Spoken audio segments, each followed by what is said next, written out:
میری یہ روش تھی، مسجدوں میں ممبر دینا، تعزیہ دینا، حسین سے عشق تھا۔ اس کے ساتھ ساتھ تھوڑے تھوڑے ہاسپٹلز کے کام بھی کرتا تھا۔ ایک دن کام کرتے کرتے اچانک مجھے اپنی کڈنیز میں بہت تکلیف ہوئی۔ میں نے درد کو دیکھے اندیکھی کر دی، 2-3 ہفتے گزرے، تکلیف بڑھتی گئی، یہاں تک ایک دن اتنی تکلیف ہوئی میں بے ہوش ہو کے گر گیا۔ مجھے ہاسپٹل لے جایا گیا، ڈاکٹرز نے مجھ سے کہا کہ کب سے تکلیف ہے؟ میں نے کہا 2 ہفتے سے تکلیف بڑھ گئی ہے۔ انہوں نے کہا جلدی جا کر اپنے یورین کے ٹیسٹ دو۔ جب یورین ٹیسٹ دینے گیا تو میرا یورین ہی نہیں آ رہا تھا۔ پھر ڈاکٹر نے ایک انجیکشن لگا، کہا آج کے بعد گھر چلا جا، نہ تجھے چلنا ہے نہ تجھے کام کرنا ہے، بس بستر پہ سیدھا ہو کے لیٹ جا۔ کہ جب گھر پہنچتے پہنچتے میرے پاؤں پھول گئے۔ اور کہتا ہے کہ مولانا اس دن کا سونا 4 سال تک میں اسی طرح بستر پہ سویا رہا۔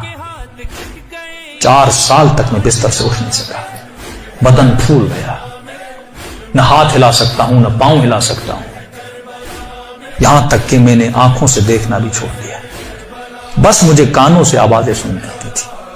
کہ جب اس تکلیف میں پہنچا نا، اپنے جتنے رشتہ دار تھے سب چھوڑ کے چلے گئے۔ ایک میری بوڑھی ماں تھی، لوگ میرے قریب نہیں آتے تھے کہ یہ بیمار ہے اس کے قریب نہیں جاؤ، لیکن میری بوڑھی ماں میری خدمت کرتی رہی۔ ماؤں کی قدر کرو جب تک زندہ ہے، اور زندہ نہیں ہے نا تو کم از کم ہفتے میں ایک بار قبر پہ ضرور جایا کرو۔ مرنے کے بعد بھی ماؤں کی دعائیں بچوں کو ضرور لگتی ہیں۔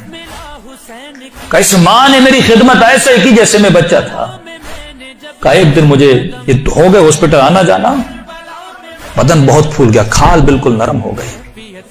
کہ ہاسپٹل لے جایا گیا، ڈاکٹر نے جب مجھے پلٹا تو میری پیٹھ پہ کیڑے پڑ چکے تھے کیونکہ بدن نرم ہو چکا تھا۔ میری ماں ڈاکٹر کو کہتی تھی بیٹے کو پانی پلاؤں، کہتا تھا نہیں، بس چمچ کو گیلا کر کے اس کی زبان پہ رکھو۔ کہا 4 سال میں نے وہ پیاس چکھی جس کو سوچ کے میں حسین پہ روتا تھا۔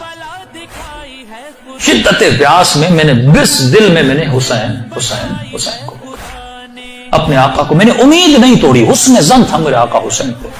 بس یہی کہتا تھا مولا میں آپ کے ممبر بناتا ہوں، مولا میں آپ کے تعزیے بناتا ہوں، مولا مجھے یقین ہے کہ آپ مجھے ضرور بچا لیں گے۔ کہ جب آخری دن ہاسپٹل میں گئے تو ڈاکٹر نے میری ماں کو کہا بس یہ چند دن کا مہمان ہے، اسے گھر لے جاؤ۔ کہیے میں نے آواز سنی، اور سنی تو مہرو پڑا۔ میں نے کہا امام حسین 4 سال سے آپ سے امید لگا کر بیٹھا، مولا کیا آپ کا عاشق اسی طرح مر جائے گا؟ دنیا کیا کہے گی حسین کے ممبر بناتا تھا اور حسین نے اسے شفا ہی نہیں دی۔ کہ میری ماں نے گھر کے سرداب میں لا کر مجھے سلا دیا۔ کہ وہ دن تھے محرم کے دن، پہلی محرم ہوئی، میری ماں نے جلدی جلدی گھر میں صفائی کرنا شروع کی اور نیچے آئی کہنے لگی میرے لال محرم شروع ہو گیا ہے، اب میں تجھے حسین کے حوالے کرتی ہوں، میں جاتی ہوں مجلس میں۔ کہتا ماں یہ کہہ کر چلی گئی، اس سرداب میں سو رہا تھا، 4 محرم کی رات آئی، آج بھی اس کا گھر موجود ہے، سب کچھ ہے۔ 4 محرم کی رات آئی، میں نے دیکھا کھڑکی سے ایک پرندہ اندر آیا۔ کہتے تب تک کان کام کرتے تھے، لیکن جیسے یہ پرندہ آیا میری آنکھوں نے دیکھنا شروع کیا۔ لیکن یہ عجیب کبوتر تھا جس کے 3 پر تھے، سفید تھا، سبز تھا اور لال پر تھا۔ میں نے زندگی میں ایسا کبوتر دنیا میں کہتا میں نے نہیں دیکھا، پنجے اس کے لال تھے۔ آیا اور آ کر میرے سرانے پہ بیٹھ گیا۔ بیٹھنے کے بعد اس نے کلام کرنا شروع کیا، میرے کانوں میں آواز دے کر کہا تجھے پیاس لگی ہے، کچھ کھاؤ گے، کچھ پیو گے؟ کہا 4 سال سے زبانوں پہ تالا لگا تھا پر اب یہ تالا کھل گیا۔ میں نے کہا مجھے بہت پیاس لگی ہے، اتنے سالوں سے پیاسا ہوں۔ کہ پتہ نہیں اس کی چونچ میں کیا تھا، اس نے میرے منہ میں ڈالا، بس وہ بدن میں جانا تھا، ایک عجیب سی فرحت مجھے ملی۔ پھر وہ پرندہ اڑا اور اڑ کے سامنے کرسی تھی اس پہ بیٹھ گیا۔ اب میں اپنے ذہن میں یہ کہہ رہا تھا کہ مولا حسین اگر تو نے بھیجا ہے تو یہ اڑ کے میرے پاس آئے گا یا میرے بستر کے نیچے جائے گا، اگر تو نے نہیں بھیجا یہ اڑ کے چلا جائے۔ کہ اتنا کہنا تھا، وہ پرندہ اڑا اور میرے بستر کے نیچے جا کر بیٹھ گیا۔ کہ بس اتنا ہوا، لیکن ابھی بھی بستر پہ لیٹا ہوا ہوں، لیکن تھوڑی فرحت مجھے مل چکی ہے۔ اب سوچ رہا ہوں یہ پرندہ کون ہے، کہاں سے آ رہا ہے۔ اتنے میں صبح ہوئی، میری ماں نیچے سرداب میں آئی اور اس کے ہاتھ میں رومال تھا۔ پہلے زمانے میں جب لوگ روتے تھے تو ایک رومال رکھتے تھے۔ کہ جلدی دوڑی آئی اور گیلا سا رومال تھا، اس نے اس رومال کو میرے اوپر نچوڑنا شروع کیا. تو میں نے کہا کہ اماں یہ کیا ہے؟ کہا یہ حسین کے غم میں جو آنسو بہائے نا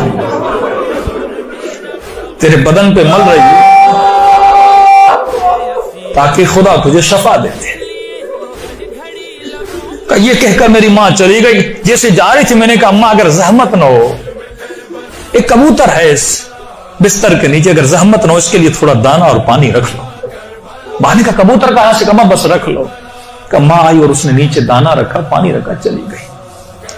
کہتے غالباً 10 محرم کا دن ہوا. اب یہ 10 یا 14 اس کے بیچ میں کہتا ہے دن ہوا. عاشورہ کا دن ہوا. میں نے کہا مولا حسین آپ کی عاشورہ بھی آ گئی، اب بھی مجھے شفا نہیں دو گے؟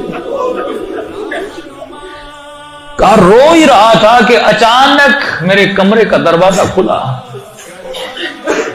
اور میں نے ایک نورانی شخص کو اندر آتے ہوئے دیکھا. کہتا بستر کے ساتھ جو کرسی تھی وہاں آ کر بیٹھ گئے. بس میں نے چہرہ دیکھ کے سمجھ گیا یہ میرا حسین ہے. کہتا مجھے نہیں پتا میں نے کیسے سمجھا، لیکن میں نے دیکھا، میں سمجھ گیا یہ میرا آقا حسین ہے. کہہ رہا جیسے میں نے امام حسین کو دیکھا، خود کہتے میں نے مولا کا یہ بازو پکڑ لیا اور بازو کو پکڑ کے میں نے حسین کو لپٹنے کی کوشش کی. کبھی بازو کا بوسہ لے رہا تھا، کبھی ہاتھوں کا بوسہ لے رہا تھا. کہتا جب میں نے ہاتھ دیکھے نا تو مولا کی انگلیاں کٹی ہوئی تھی.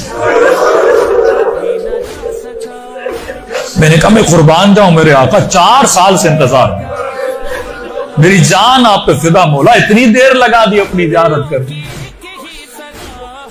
امام حسین نے اپنا ہاتھ میرے سر پہ پھیرنا شروع کیا.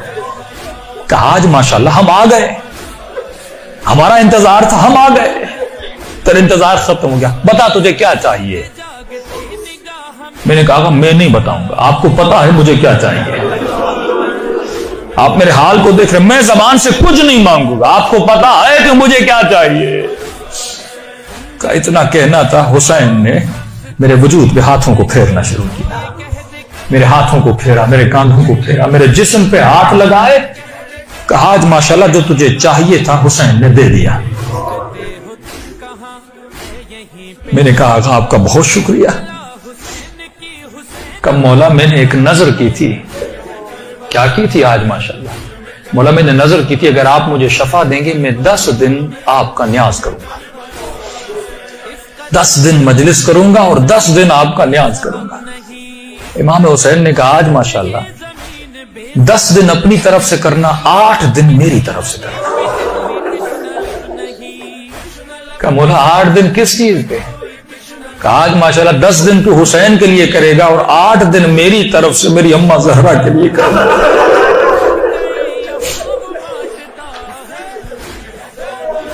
کہتا یہ کہہ کر حسین چلے گئے اور جب چلے تو میں رونے لگا. اتنے میں وہ پرندہ بستر کے نیچے سے نکلا اور اس نے پرواز کرنا شروع کی. کہتا مجھے نہیں پتا وہ پرندہ پڑھ کیا رہا تھا، حسین آواز میں کچھ کہہ رہا تھا. آواز سن کے میری ماں دوڑتی ہوئی نیچے آئی. جیسی نیچے آئی لیکن دہشت اتنی تھی اس آواز میں، میری ماں اندر نہیں آ رہی تھی، پیچھے سے کہہ رہی تھی ماشاءاللہ یہ کمرے میں آوازیں کیسی ہیں. میں رو کر کہہ رہا تھا اماں اندر آ جاؤ، حسین نے مجھے شفا دے دی. کہ یہ بوڑھی ماں دوڑی دوڑی آئی، کبھی دائیں دوڑ رہی ہے کبھی بائیں دوڑ رہی ہے. کہاں ہے میرا آقا حسین؟ کہاں میں بستر پہ بیٹھا تھا، وہ سوجن ہر چیز ختم ہو گئی. کہ یہاں تک وہ کبوتر پرواز کر کے چلا گیا. یہ بوڑھی کبھی کرسی کے بوسے لے رہی ہے، کبھی بیٹوں کے ہاتھوں کو چوم رہی ہے. یہاں میرے حسین کے ہاتھ لگے تھے. روتی ہوئی جب صحن میں آیا، ہمسایوں نے سمجھا یہ مر گیا ہے. دوڑے دوڑے آئے کہ ماں رو رہی ہے، شاید بیٹا مر گیا ہے. لیکن جب پہنچے کیا دیکھا، اسے حسین نے زندگی عطا کر دی تھی. منزلت بتائی ہے خدا نے، کربلا کی منزلت بتائی ہے خدا نے. ظلم ہو یا ہو قضا، مرض کی ہے دوا، زمین کربلا کی خاک بھی شفا ہے.